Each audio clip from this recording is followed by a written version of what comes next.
Yeah. I remember watching these videos and people would say that same thing, like, I still have symptoms, but like it doesn't bother me. And I'd be like, how can you still have symptoms and it doesn't bother you? You know what I mean?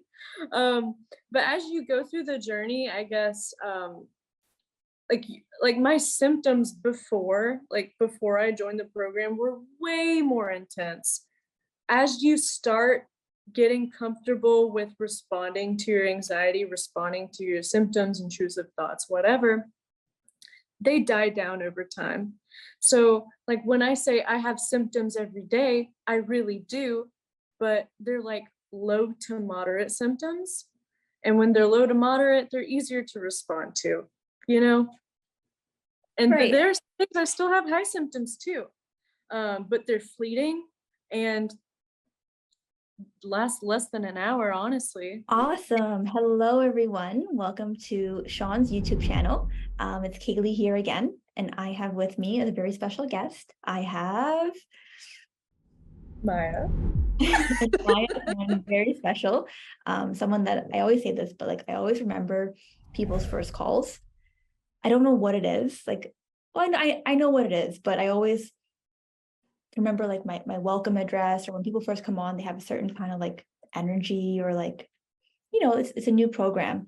And then I'm always so impressed by like the growth and development over the time spent in the program. And even talking to you just before, as we'll get to this interview, like talking to you, just seeing the growth is always just like, it makes me happy to see people being able to get through this because you can. But yeah, so we have Maya here today, and Maya was in the mentorship, and we'll just go through the questions. So let's begin. So the first question is, how did this all start for you? Where did anxiety start? Yeah, so I feel like I've always kind of like people around me have always known that I was like a little bit of an anxious person. Especially my family, they could see those like tendencies in me. So that's kind of been like a lifelong, like general thing. But as far as like talking about getting into the cycle, I'd say around this time last year, there were some like general life stressors. There was some family related issues going on. And I really wanted to handle that. Now, this is before I had symptoms. I wanted to handle that. So I started therapy. Um, and then like right before my first session, like a few days before, I was just like, I was at work, I was doing my thing. Um, I wasn't in a particularly bad mood. I didn't really feel stressed, but all of a sudden, like just like that, I felt so snapped out of it and I felt like detached from my body and it really scared me. And I had experienced that before, but it had been years. And so it really threw me off. And I started like really focusing on it and wondering like why this is happening right now. You know, in hindsight, I knew it was stress. But so it it faded off and then it would come back at like certain moments. And one morning I woke up and it just stayed. And that was like my first appointment with my therapist. And so that day I was really like trying to figure out like why I feel this way type thing. And I hold on, I lost track here. I started like looking online for ways to help me, and I came across Nathan Peterson videos. And he has like a similar approach to Shaan, which I'm glad that I found him early on, because like this time the dissociation was sticking around, and I was like, I need to do something about it. So um, it was like intro to like anxiety acceptance. It was like the basics, like acceptance 101. You know what I mean? So I would be like my biggest fear at that point was driving. So like if I had to drive to work, dissociation, like DPDR, almost makes you feel like you're drunk, but like minus all the good parts. So I would be really scared to get in my car and drive because I thought like I was not going to pay attention and I was like going to crash or something, or I was going to black out. Um, so my new approach going into that was, okay, I don't need to worry about how I feel. I just need to get from point A to point B and get through my day.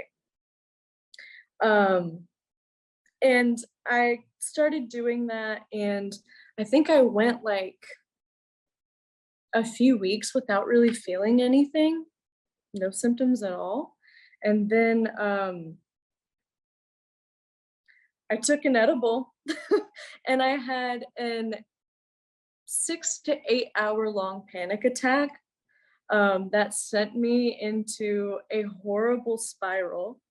Um, and the dissociation came back, and I thought, oh, like it'll be the same as last time. It'll go away within a week. It didn't. um, so I that is probably when my sensitization started. I Yeah. think like everything that I said before was the buildup, but that was when I got sensitized because it was like honestly like it was a traumatic experience. I didn't know what was happening to me. It was Yeah. really scary. It's funny because you combine kind of like the two biggest ways you see people fall in. One is like through just like stress and not managing stress properly and having some sort of like incident that triggers it. And the other is marijuana or other drugs. The number of people that come in like thinking that like, the weed or whatever broke their brain or whatever narrative it is, like we get it quite a bit. And it's always a very like a similar story where, you know, people say like, yeah, as a kid, like, you know, I had anxiety. And I remember I had that same thought too, or like as a kid, like, yeah, I was definitely more on like the anxious type A kind of high strung kind of part of the spectrum. And when I first fell in, I thought, well, okay, this is just who I am. Like, I'm just an anxious person. Right. And we kind of had that narrative. But now that, you know, I've gone through this and I'm working with people with anxiety and I'm learning about it, it's not actually anything to do with like who you are inherently. It's all learned behaviors and the ways in which we go about life. And, you know, like you said in your stories, like, yeah, like I always had this, but it didn't really cause any problems until, you know, I had this stressful moment and then, okay, it came on, then went away. And then you had the edible experience. And then, you know, then it becomes, okay, now you're stuck. And I'm sure too, and now that you've been in the program, you can reflect back on it. When you had that edible and you started experiencing the DPDR, you were not responding well to it, right? Which kept the on switch on. Oh Um, yeah. right. And it's just all it is that, you know, as human beings, our body, it can handle like stress every day, like, you know, varying degrees of it. But it just takes that one thing, not one thing, it's built up, but then it takes like an incident to kind of push you over the threshold, I call it, to be sensitized. Yeah. And enter now from a momentary anxiety to a state of anxiety. And then we then latch on to the symptoms as being a problem. So we get stuck and we stay there and not realizing how our behaviors like play a role in it. Mhm. So that's why, like, you know, understanding how anxiety works is so important. And I love the sciencey part of it as from working with me, you know, because it Yeah. makes sense, right? But okay, so here we are. You know, we had the edible, you fell in, and now Mhm. it's here. And you mentioned like DPDR was really, really big for you. What other symptoms did you have? And of those symptoms, what was your most debilitating and why? 100% my most debilitating was the DPDR. And I would say a close second was the existential thoughts that I would have.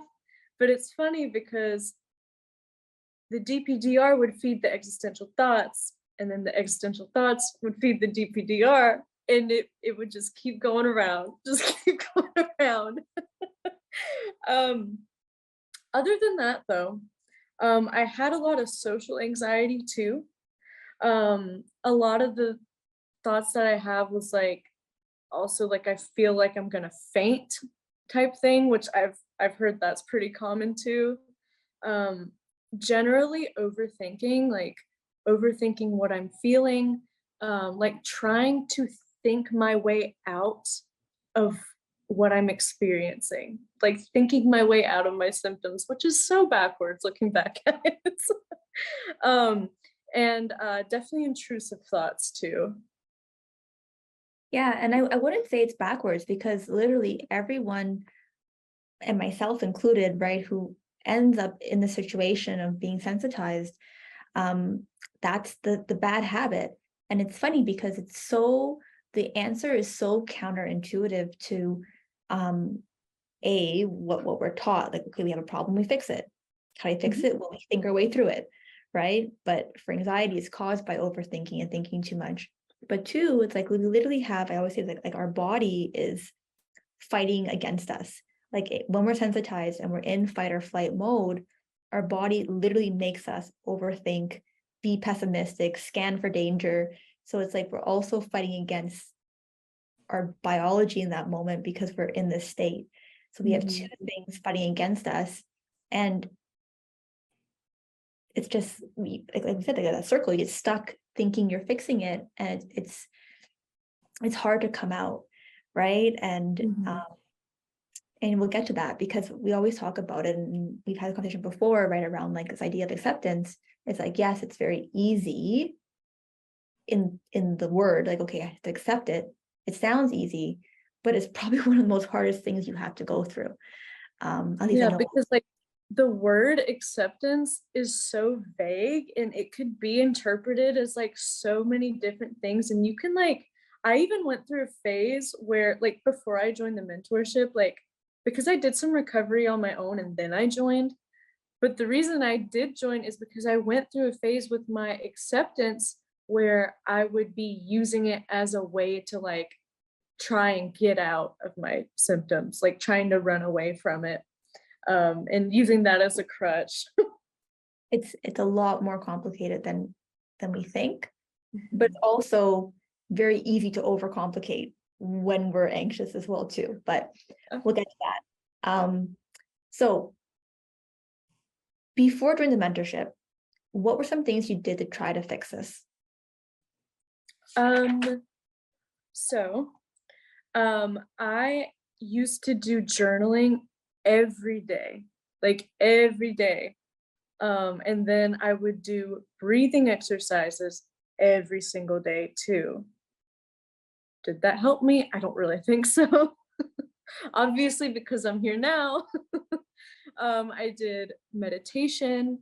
I would, I guess my way of fixing it was like constantly trying to like think my way out of it and like really like hash through stuff in my head of like ways I could approach this to like make this symptom go away, or how could I make this symptom go away, when I should have been focusing on anxiety as a whole. And then I tried with therapy, and I was taught like coping crutches, like the breathing exercises, of course, and like what's that? It's like the five things you can see, the four things you can touch type thing. Which Yeah, the okay, five ground. Like I think it's a tied to grounding, right? It's like five things you can see, four you can hear, three you can smell, two you can touch, one you can taste. mhm. Yeah. I was not in the cycle for that long before I joined. So I guess I didn't really have time to do anything super crazy. And the funny thing about me was that a lot of people say like they went to their doctor, they were like, what's wrong with me? I didn't think there was anything like physically wrong with me. And I was also too scared to go to the doctor because I was afraid that they would tell me something was wrong with me. That's so funny because that's like usually like the opposite response. Like for me, it was he's wrong, run to every doctor ER, like what would possibly take me. And they tell me no, it's like, nope, you're wrong. What's wrong with me?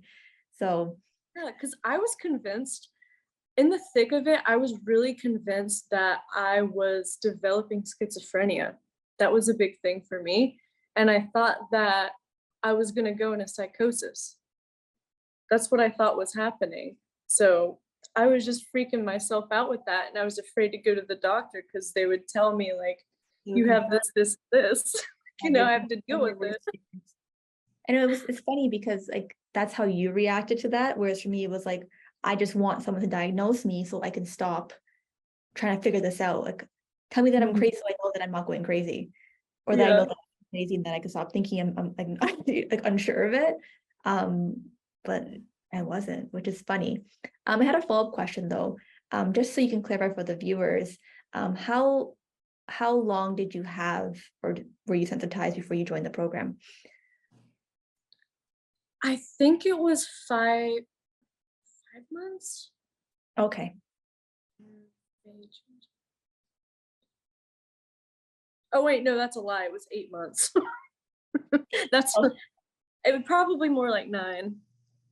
so 8 months of trying, 8, 9 months of trying to figure it out, doing these techniques. And in those 8 months, I'm assuming it didn't get any better. It stayed the The same. during that time I did find Shaan's videos, and I read Clarice's book. Yeah.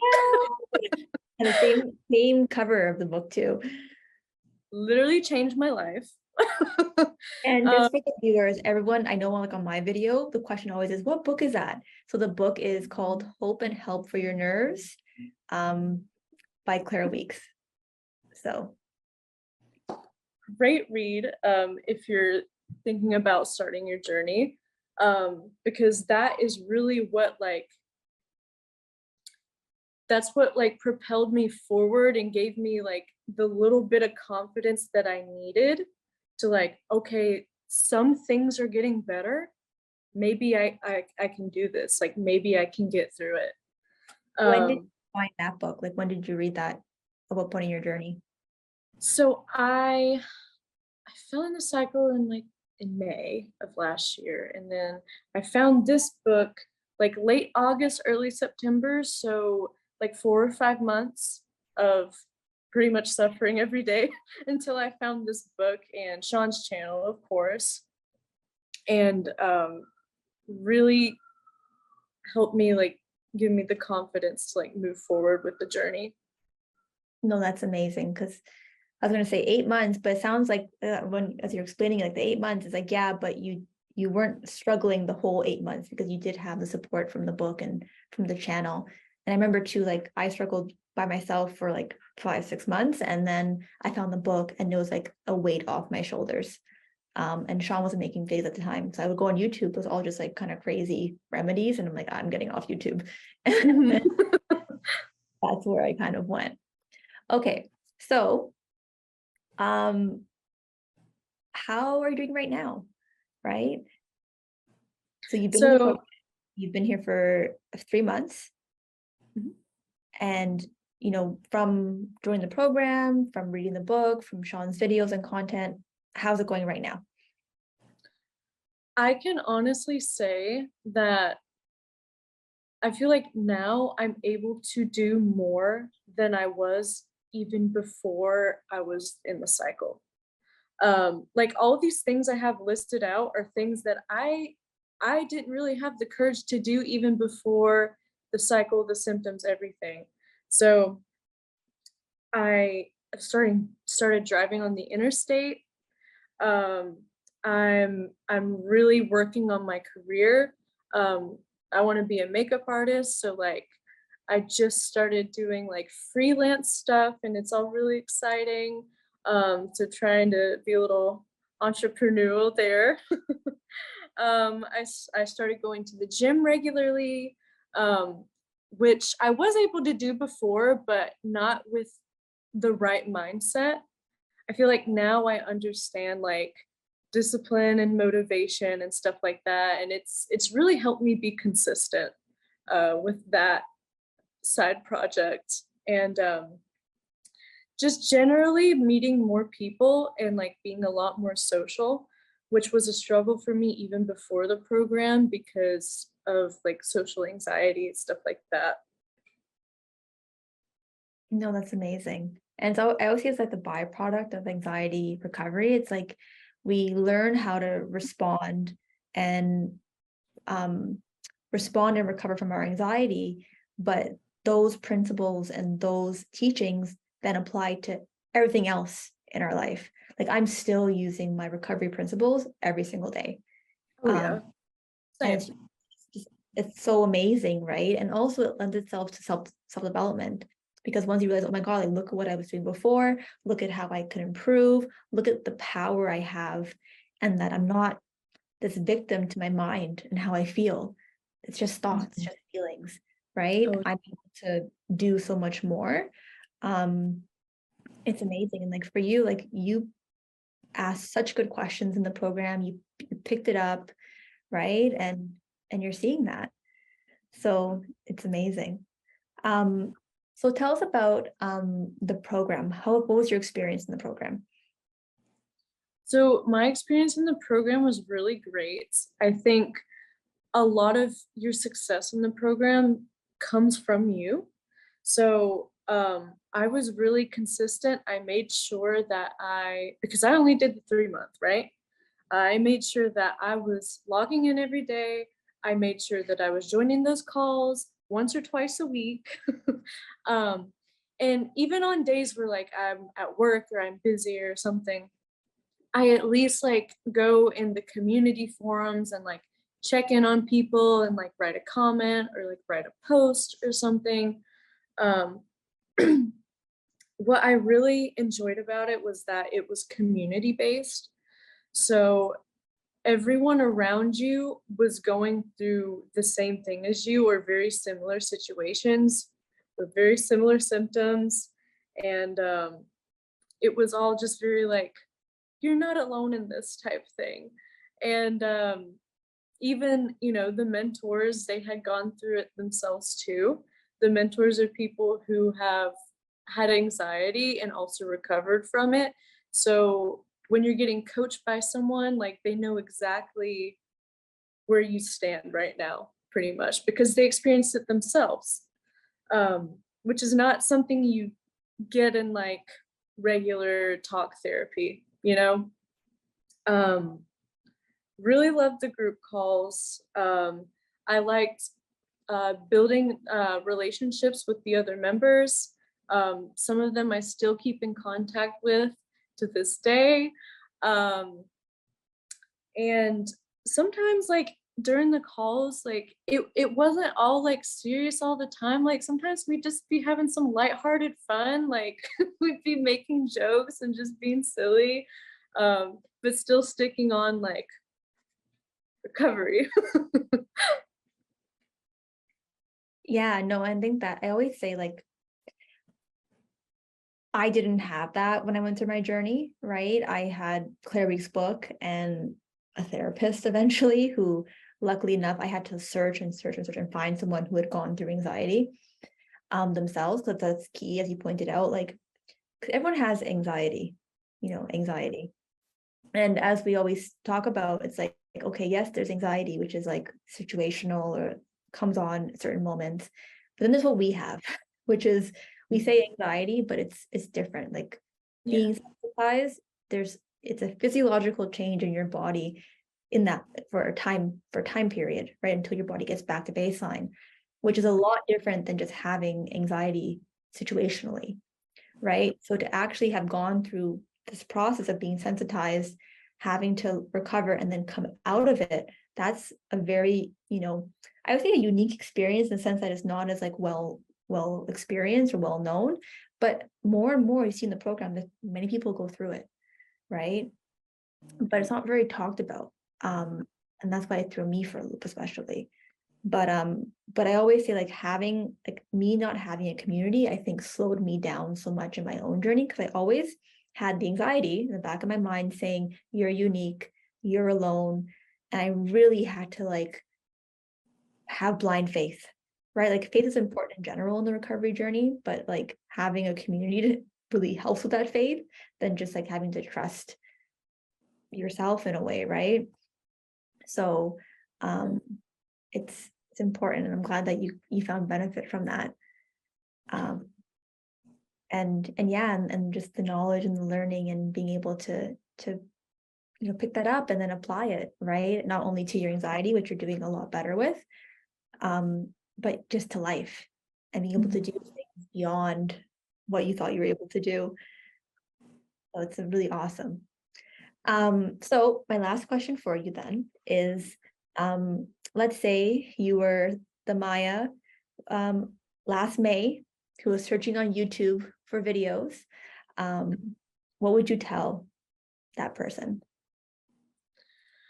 So I think going through this journey has made me, I feel like I was very, very sensitive before.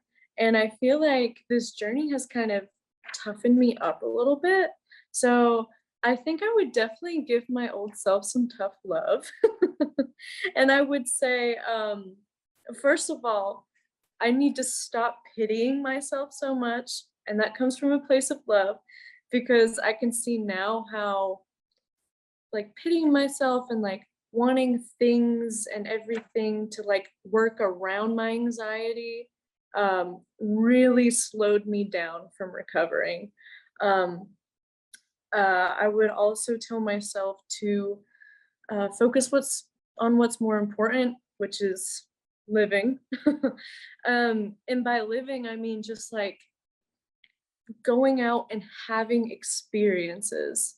Even before the journey, it was like I was really like a homebody. Like I still kind of am, but because that's just my nature, but really just stayed inside. Like I didn't want to have to like go out and like deal with people, the social anxiety thing. Um, so I would probably tell myself to have more actual experiences than just sitting inside and like being on your phone or something. um, that being said, it is very important to be patient with yourself because you are on a healing journey. Your body is in the process of healing in the background while you're making growth in the present. Um, be kind to yourself because you are going to have setbacks. You're going to have times where you want to give up. Um, and you may, I always say, don't start tomorrow, start today, with bettering yourself and just moving forward. Um, and just also trusting yourself too is a big thing. Like even now, like when I have symptoms, this one is something that I have to work on, like trusting myself through the process, like even though it doesn't feel that great right now, I'm doing for myself what's better in the long run. I also I found a little quote here that I wanted to say from Claire Week's book. She says, the experience you gain from your present suffering could be your staff in the years to come. And I think that was one of the last sentences. And when I first read that, I like instantly burst into tears because it just like meant so much to me because I just thought about where I could be in like the next few months to a year, however long it takes. And like, I remember just wishing that I could be there now in the moment. You bring up like a really, really good point. And I love that you mentioned that because, you know, I see people who watch these success stories and they leave comments, and I've heard like feedback before that people want to hear from people who are like fully symptom free, right? And we often interview people who have gone through the mentorship and Mhm. not just gone through it, but have gone through it and have got it, right? Because in my own journey, looking back, because yes, now I am symptom free, but I wouldn't say the moment I recovered was when I was symptom free. The moment I recovered was when I understood everything. I was able to accept everything and I was able to make my life a bigger priority. Mhm. That's when I recovered. Because from that moment, like symptoms will go away. Like as long as you have that mindset and you got it and you're able to implement that and just live, symptoms will go away. It's just a matter of time and patience, right? Our body takes time to heal. That's how it works, unfortunately. And if you're watching this video, I know you're probably thinking, but I just want my life back. I just want to feel good again. I don't want to feel like this anymore. And that's always people's, I guess, like instinctual, okay, I want that. And fair, we all want that. I get that. But if you're so focused on that end goal and not focused on what you're working on right now to get to a better place and how to respond on the daily, how to live your life and get to that mindset piece that Maya's talking about, that Maya has mastered, that she's, doing better, that recovery part is not going to come, or it's going to take a very long time because you're still, engaging with the anxiety in ways that keeps it alive. So recovery, yes, eventually symptom free, that is everyone's long-term goal, but recovery, from our experience, from what we've seen, the most successful people is about having those mindsets, those knowledge, those habits, and then implementing it, and then it's just time from there. So, you really good insight, because it's true. Yeah, and they will go away. Like if you keep doing what you're doing, Maya, it's just a matter of time. That's the only thing between you and me. It's just time. I'm just ahead of you a little bit, right? And that's why, like we always say, don't make recovery, like being symptom free, your main focus in the moment. Make the mindset and make the habits and make the behaviors, because once you get to where Maya is and you have that, it's just time. And patience and practice, and yeah, right. I remember being in your shoes, Maya, and yeah, I just lived my life, and here I am years later. So thank you. So awesome. All right, everyone. Thank you for tuning in. I hope you found this story, this interview helpful and useful. Maya, you're doing an awesome job. Thank you for sharing your story, for the inspiration for everyone out there watching. I will see you around, hopefully in the next interview. Take care, everyone, and have a great rest of your day, time. Thank you. Bye, guys.